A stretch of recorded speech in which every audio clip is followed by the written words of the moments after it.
All right, everyone, welcome back into another props video. Going to be touching on the top prop bets for the NFL on Sunday on both PrizePicks and Underdog. Let's go ahead and get into it. So I am recording this before the Packers game that occurs. So if some of the lines change, that's going to be why, because I'm doing it a little bit earlier than I would. Obviously, I'm a Packers fan. I'm going to be watching that game. Didn't want to have to do that at halftime and whatnot. But looking at the props that we have, I'm going to do this the same as I did it for the Saturday slate, where I'm just going to go through the prop bets that we are getting that are good prop bets on paper and discuss whether or not I like them for the slate. Now, I will say that at least for Sunday, the prop bets that are pulling up as good prop bets, I can get behind a little bit more.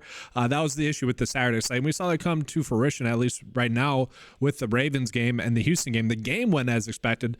The player props and how they got there, I just didn't like the ones that were popping up. Now, Bateman got his over fantasy score. Justice Hill got his over fantasy score. Lamar Jackson got his over fantasy score on PrizePicks. That was all great. On the flip side, that was a bad underdog day. So all in all, I do think I like the board a little bit better for this Sunday slate. So let's just go ahead and break it down.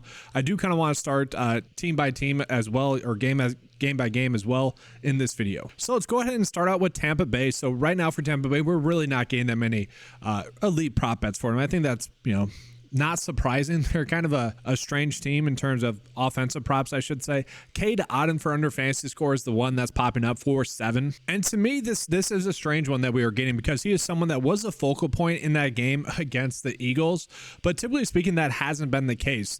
He's not exactly like touchdown dependent. He can get there without a touchdown. But all in all, Detroit is actually relatively good at stopping opposing tight ends. And I say that because if you look at it, they're much more worse against opposing receivers, and that's why a prop bet like Trey Palmer, where we're seeing his over fantasy scores popping up. Sure, that's a little bit hit or miss, but all in all, more times than not, the day is going to be correct in this situation. Over 5 for a fantasy score. Again, not an elite prop line that we're getting, 53.67% chance to that, but all in all, I could get behind that, especially if you guys think Detroit is going to win this game. Then Tampa Bay is going to have to throw the football a little bit more, thus Trey Palmer should be able to get his over fantasy score. Now, Chris Godwin under 5.5 receptions is not one that I personally want to bet on, just simply because I think Chris Godwin's a good talent. We have seen Baker Mayfield typically not be able to utilize his talent as much as I think people would want, as much as I would want personally, but he has been productive lately, and that coincides with Baker Mayfield actually playing better lately as well. And so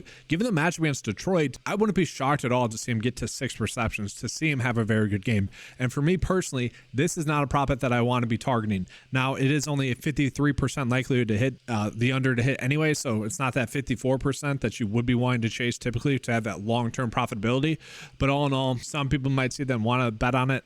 I don't. I am kind of okay with Rachaad White for under his rush attempts, 15. Again, I think Detroit's going to be playing with the lead, thus White is going to have a tougher time rushing the football, and that is the strength of the Detroit Lions defense, is stopping the rush. And teams, it's a funnel defense. You're just going to throw the football against them. And so for me, I don't mind the idea of maybe running out a little bit of a stack. You could do Baker Mayfield over fantasy score with Chris Godwin over fantasy score. All in all, though, we're going to see that those are a little bit too thin. So let's go ahead and get into Detroit. For Detroit, we are getting somewhat better props, I should say. Jameson Williams for over 7 for a fantasy score is not going to be one that people are going to be excited to play, but this is a pretty decent matchup. And with Khalif Raymond out, we did see Jameson Williams get a little bit more snaps. We saw Josh Reynolds get a little bit more snaps. And you guys will see he ended up playing 70% of the snaps. Josh Reynolds played 86 for what that's worth. But yeah, that is a lot of snaps, right? And so as you're telling me we're going to get a receiver playing 70% of the snaps going against the Buck, who has been productive lately as well, like I can definitely get behind that. And so that is one where it feels a lot like the Rashad Bateman prop, where personally I didn't want to bet on that and it ended up barely working out.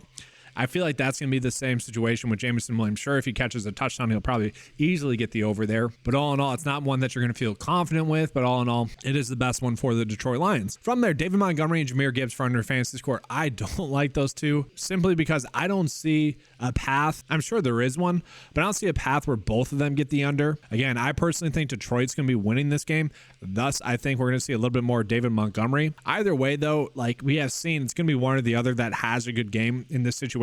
If the data is telling us that they're both going to struggle given the matchup, and that makes sense. Like, I don't think anyone's doubting the matchup, but all in all, to me, I think one of those two are going to go off. So for me, I don't really want to do that 50-50. I don't want to bet against the data twice. It just doesn't make sense there.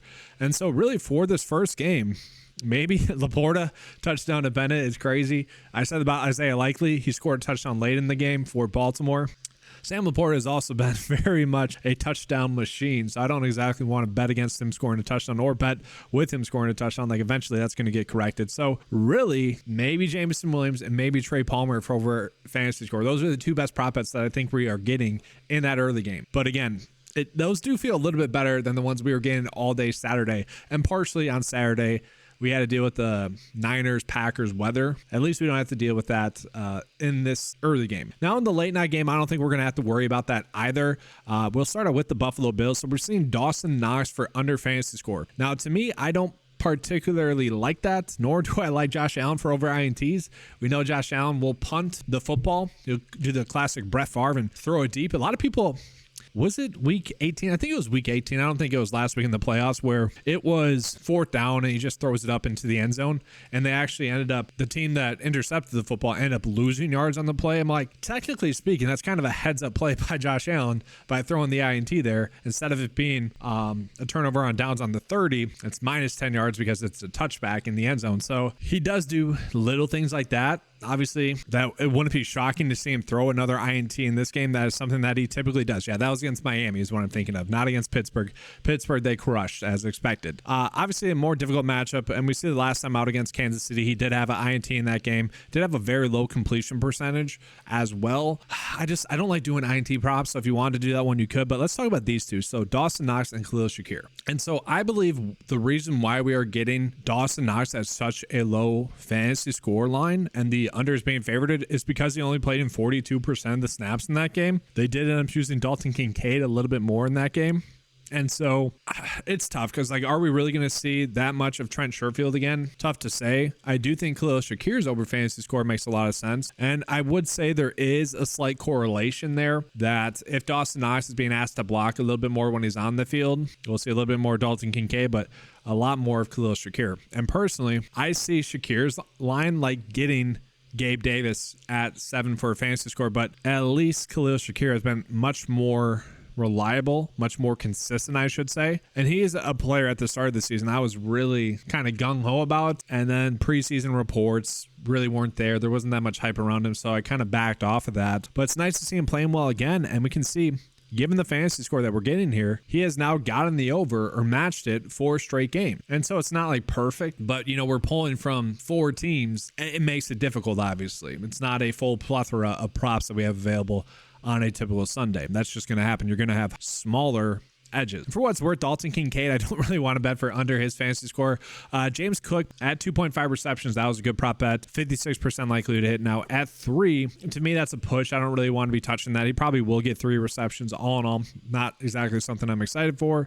Will Stephon Diggs finally have a huge game? Tough to say. James Cook, like, we are getting maybe a little bit of a shootout opportunity here to stack. We got Josh Allen 50-50 to get over 22 for a fantasy score. You could stack that with James Cook and Diggs. Obviously, James Cook probably not going to get a rushing touchdown. This is going to be much more betting on James Cook to be involved in the passing game. And so looking at the Chiefs, another receiving prop that we're going to get is a secondary receiving option. That's Justin Watson. Now, Justin Watson has been someone that we've hit on in the past as a good over fantasy score prop. I do want to call, potentially the reason as to why is because he was on the field for 68% of the snaps, and 63% of those were on passing down situations. But he was on the field a little bit more for running situations. All in all, though, if he's going to be on the field in a game that has the potential to be a shootout, in a game that's expected to be higher scoring, I don't mind that. That is 2 catches for 21 yards. We have seen him do that in the past. Now, these two teams did meet earlier on in week 14. In that game, he only had 1 target, 1 reception for 18 yards. Again, we need 2 receptions and that other one to go for a little bit more yards. Like, it's not asking too much there. Last week against Miami, with Kadarius Toney out, with Hardman not getting that much work, and with MVS not getting that much work, and with Richie James not getting that much work, they have defaulted to him being the receiver number 2 in this offense. And if he's going to be getting those snaps, it's not too crazy to imagine him getting 2 receptions. Again, none of these are going to be lock and loads. It's a 4-team slate, 2-game slate. We're not going to get locks, and we never get locks. I hate when people use that terminology. CEH, I don't mind for over rushing yards. That's a 3rd and long, 3rd and 13. Gets 8 yards. Not terrible, a little draw play, but not exactly something I want to go out of my way to target. Isaiah Pacheco, this was one that I gave you guys earlier on in the week. We actually have that one. I think it's 4 out of 6 right now. Isaiah Pacheco was one of them, and it might be the kicker is the other one. I don't exactly recall what it was. Anyways, we have that bet slip is live to go 6 for 6. One of them was Pacheco over 14.5 rush attempts. I still don't mind him to get 15 plus rush attempts. Like, this still has a very good chance to be a push. We can see the projection data has it set at 17.8. Pacheco is someone here, if we look at his snap counts, he's been playing a lot, guys. 71% of the snaps last week. That is not going away. They are giving him the football. In a weird way, the offense has almost flowed through Isaiah Pacheco. And I get that sounds weird, but it kind of has. Miami, they didn't really need to throw the football too much. They were more than happy to kill the clock, rushing the football 24 times.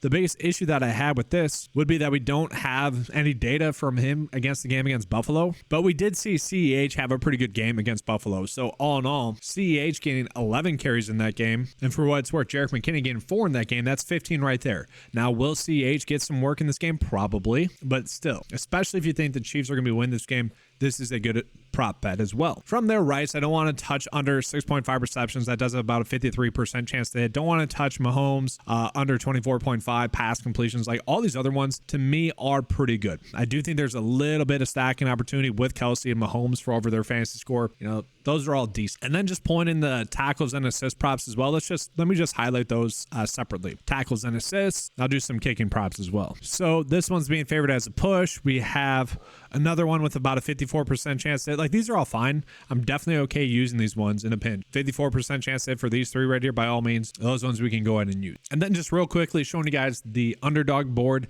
It's going to be more of the same stuff to me. I don't particularly like any of these. Like, if you want to do Jahmyr Gibbs to score a touchdown, you can. Badgley to get over his kicking points, like, that's fine. James Cook fantasy scores a little bit better on underdog. Jake Moody for over 7.5 for kicking points. Again, that's a decent one that we are getting. I don't know. This is the tough part about when I do a preview video and with the Taco Tuesday props. It's like, I already got my proper exposure on a lot of these props that have now been bumped. And for some reason, that just creates like a bias for me. It's like Isaiah Pacheco is a good example of that. I don't love it as much as I did, obviously, when I was 14.5. But all in all, does seem to be a little bit more of a prize picks day. Let's go and give you guys the bet of the day for prize picks. All right, guys. So I want to start out with saying that if these 2 props are still available, and they're still popping up as a 54% chance to hit on the 9-to-5 cheat sheet, by all means, good prop bets. Now, personally, I think that these are going to get bumped up. Typically speaking, they do.